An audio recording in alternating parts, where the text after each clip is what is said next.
होइन, गर्न के खोजेको कि हिन्दूहरूले? ब्राह्मण, क्षेत्री, वैश्य, शूद्र अरे जन्मकै आधारमा समाजमा विभेद सिर्जना गर्ने, कसैलाई सानो कसैलाई ठुलो भनिदिने। What the hell is this? यस्तो पनि हुन्छ? नचाहिने कुरा।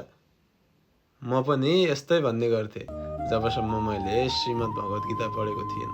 भगवान श्री कृष्णले श्रीमद् भगवत गीताको 4औं अध्यायको 13औं श्लोकमा भन्नुहुन्छ, चातुर्वर्ण्यम मया श्रेष्ठम गुणकर्म विभागश तस्य कर्तारमपि माम विद्यकर्तारमव्यम। अर्थात् यो जुन 4वटा वर्णहरू छ यो मैले नै बनाएको। के को आधारमा त? गुण कर्म विभागश, गुण र कर्मको आधारमा। हामीमा कस्ता गुणहरू छन् र हामी कस्तो व्यवहार गर्छौँ, कस्तो काम गर्छौँ, त्यसको आधारमा हाम्रो वर्गीकरण गरिएको हो, न कि जन्मको आधारमा। कुनै व्यक्ति ब्राह्मण कुलमा जन्मेकै भरमा अथवा क्षेत्री कुलमा जन्मेकै भरमा अथवा वैश्य शूद्र कुलमा जन्मेकै भरमा त्यो ब्राह्मण, क्षेत्री, वैश्य, शूद्र भनिँदैन। यो त उसको आचरणद्वारा, उसको व्यवहारद्वारा, उसको कर्मद्वारा निर्धारित गरिन्छ। होइन, मांस भक्षण गरेको छ, रक्सी खाएको छ, जुवातास खेलेको छ, व्यभिचार गरेको छ, एउटा पनि शास्त्रसम्मत आचरण गरेको छैन।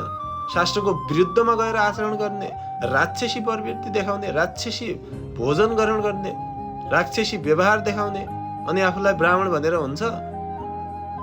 नर्कमा जानुको लागि रेडी हुँदा हुन्छ। अब यो प्रपञ्च धेरै चल्नेवाला छैन।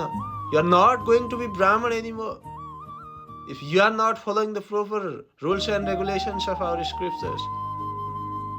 Keep that in your mind. शास्त्रको एउटा पनि आचरण फलो गर्नु छैन अनि आफूलाई ब्राह्मण भन्ने लाज लाग्दैन? एउटा पनि आचरण फलो गर्नु छैन, अझै पनि समय छ। यदि नर्कमा जानुभन्दा, होइन बाँच्न मन छ नर्कमा जानुभन्दा भने अहिले नै भगवानको नाम जप गर्न सुरु गर्नुहोस् र यो समाजमा विभेद सिर्जना गर्ने काम छोडिदिनुहोस्। भगवानको नाम एकदमै शक्तिशाली छ। नाम संकीर्तन यस्य सर्व पाप विनाशनम भनिएको छ। भगवानको नाम जप गर्नुभयो भने अहिलेसम्म गरिएका सम्पूर्ण पापहरू नष्ट भएर जानेवाला छन् र नर्कमा जानबाट बाँच्न सक्नुहुन्छ। त्यही भएर यो 4वटा वर्णहरू समाजमा विभेद सिर्जना गर्नलाई, कसैलाई सानो ठुलो बनाउनलाई होइन।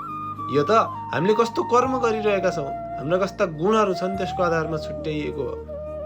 मैले यदि ब्राह्मणको आचरण गर्छु भने ब्राह्मण हुन्छु, क्षेत्रीको आचरण देखाउँछु भने क्षेत्री हुन्छु, होइन वैश्य शूद्रको आचरण देखाउँछु भने वैश्य शूद्र हुन्छु। त्यही भएर यो समाजमा विभेद गर्ने कुरा कदापि होइन। हरे कृष्ण।